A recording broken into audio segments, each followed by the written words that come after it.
Ladies and gentlemen, welcome on board Flight 401A with service from Manila to China. We are currently in line for takeoff. We ask that you please fasten your seatbelts at this time and secure your internet connection as we discuss to you the religions and philosophy. Please turn off all the other personal electronic devices, including laptops and cell phones, that are not necessary in watching the report. On behalf of the crew, I ask that you please direct your attention to the lecture video on your screens as we review the lessons. You can always ask for assistance if you have queries. Thank you for choosing Afro-Asian Air. Until then, sit back, relax, and enjoy the rest of the flight.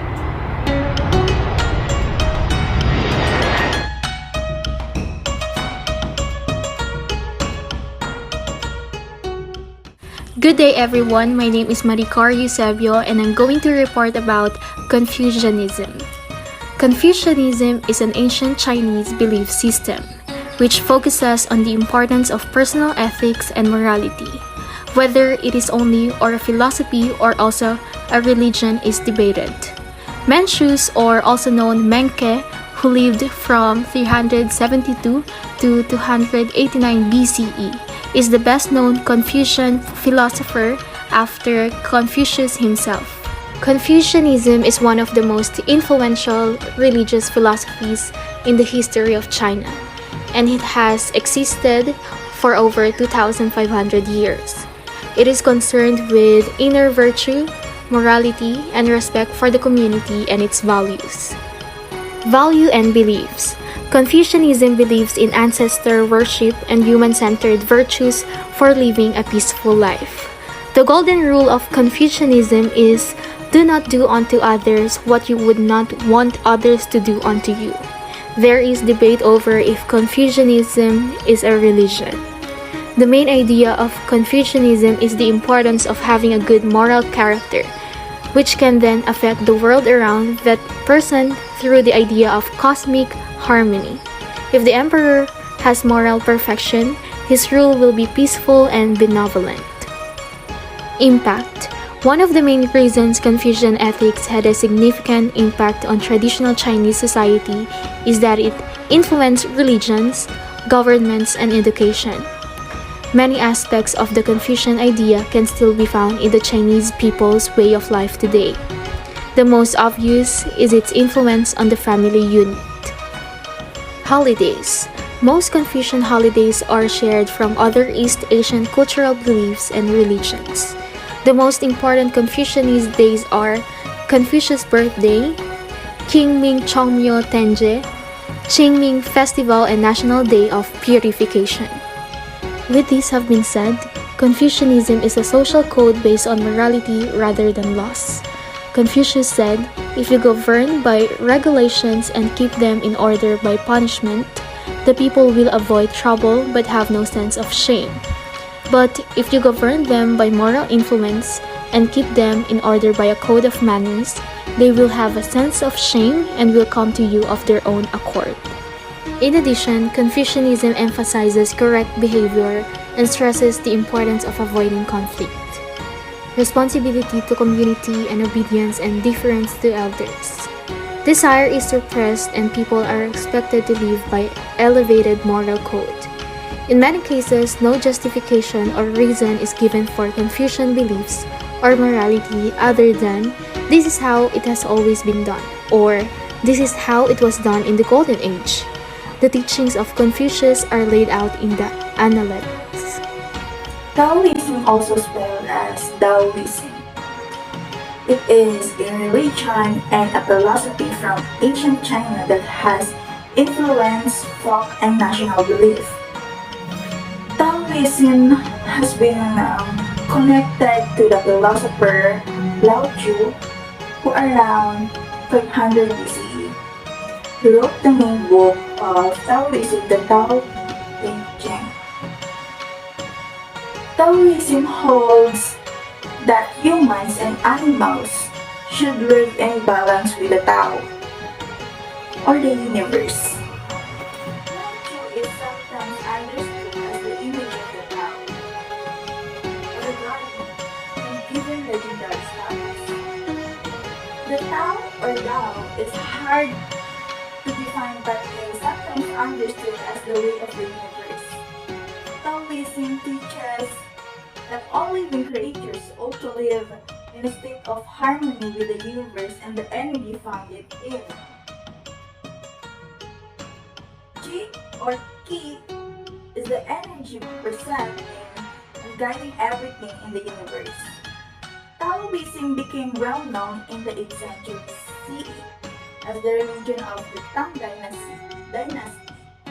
In the following centuries, it existed alongside Buddhism and Confucianism.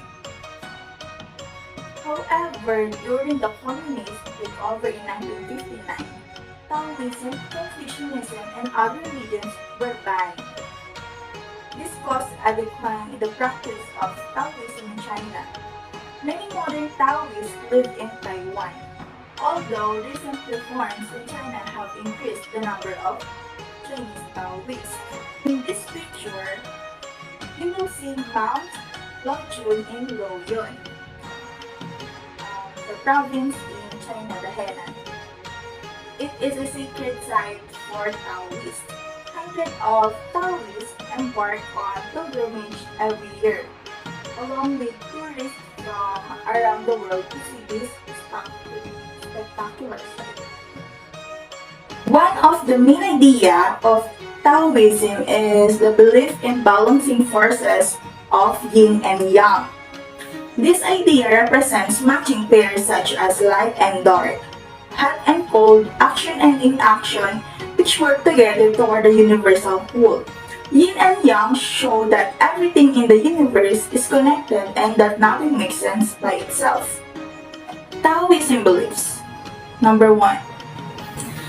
Taoism, loosely based on the writings of a mythical figure named Lao Tzu, who lived some 2,500 years ago, calls for an adherence to the way which practitioners have long interpreted as a return to the natural world. The core of the basic belief and doctrine of Taoism is that Tao is the origin and law of all things in the universe. Taoist believes that people can become deities or live forever through practicing certain rituals and austerities. They also practice a philosophy of wu-wei or inaction. Second, the focus of Taoism is the individual in nature, rather than the individual in society. Taoism is more mystical and less pragmatic than Confucianism. The Tao focuses on ideals of balance and order and often uses nature as a metaphor. It also includes elements of animism. Taoism, unlike Confucianism, rejects rank and class. Taoists shun aggression, competition, and ambition. The fourth is Taoists stress the importance of harmonizing with nature by balancing yin and yang and developing qi through meditation and disengagement. The human body is regarded as a source of qi-derived energy, which some people have the power to concentrate and congeal into an essence. Good day everyone, this is Kiara Ramos and I'm going to discuss what Buddhism is all about.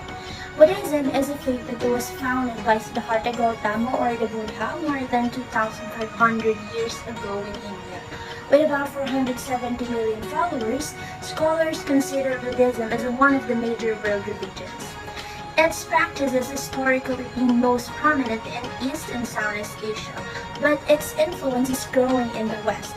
Many Buddhist ideas and philosophies overlap with those of other faiths. But what about the beliefs of Buddha?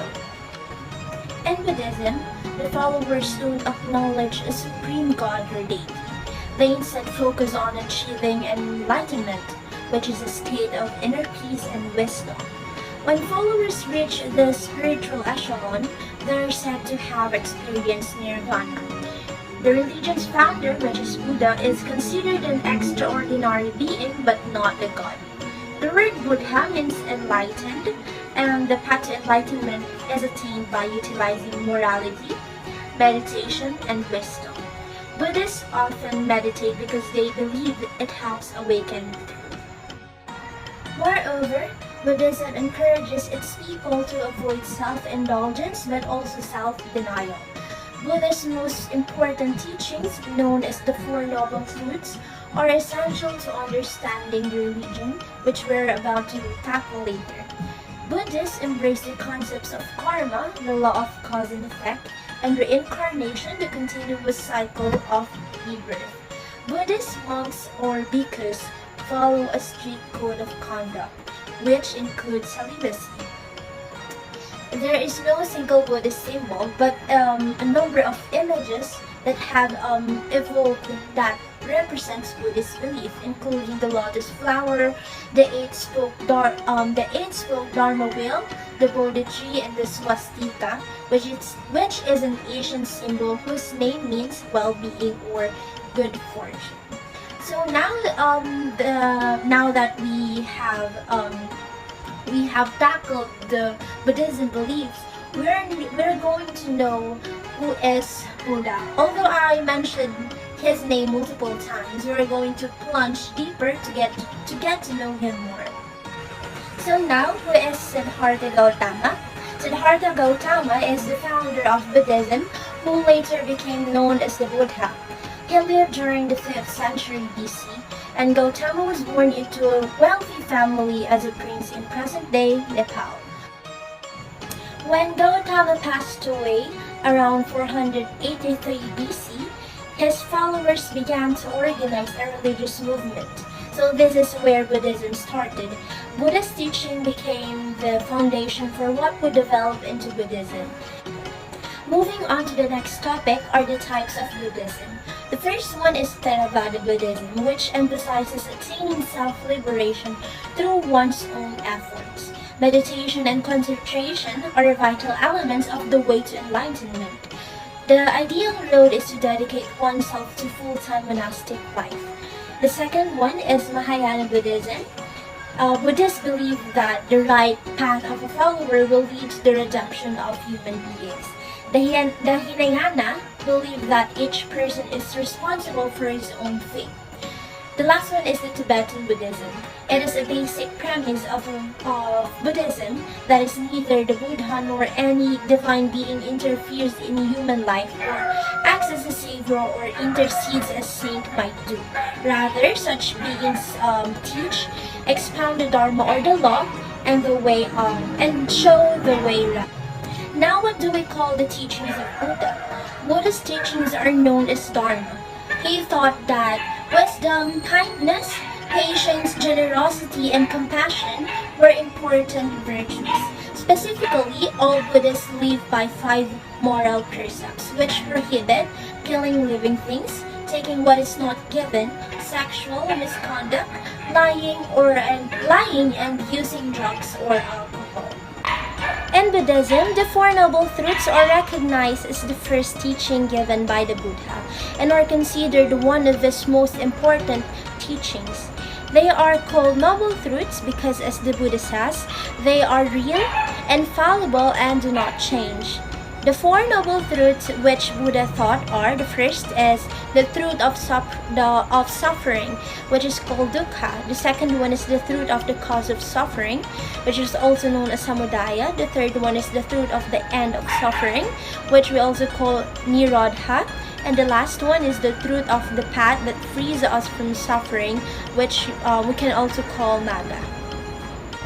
Now let us talk about what is Dalai Lama. Dalai Lama is the leading monk in Tibetan Buddhism. Followers of the religion believe that Dalai Lama is a reincarnation of past Lama that has agreed to be born again to help humanity. There have been 14 Dalai Lamas throughout the history. Now let us talk about the holidays in Buddhism. The first one is the Buddha Day. This is a full day meant for remembrance and meditation. The second one is the Magha Puja Day. This is to commemorate the date when the 4 disciples traveled to join the Buddha. The third one is the New Year's Day, and many Buddhists observe the Chinese New Year celebration. Mahayana and Theravada Buddhists, however, celebrate the New Year on other days rather. So the Buddhist celebration generally is dependent on the country or the origin or ethnic background. The last one is the Wesak or the Buddha Day. It is the celebration of the Buddha's birth. Therefore, this is the most important Buddhist festival. So this is the end of my discussion, and I hope that you learned a lot of things regarding what is Buddhism is what Buddhism is all about.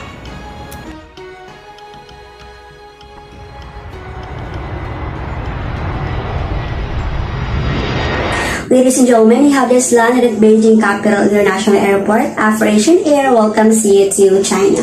On behalf of your flight deck crew headed by Captain Dizon with First Officer Alin Puyo and the rest of the team, we appreciate your utmost participation and we thank you for choosing Afro-Asian Air, your airline of choice.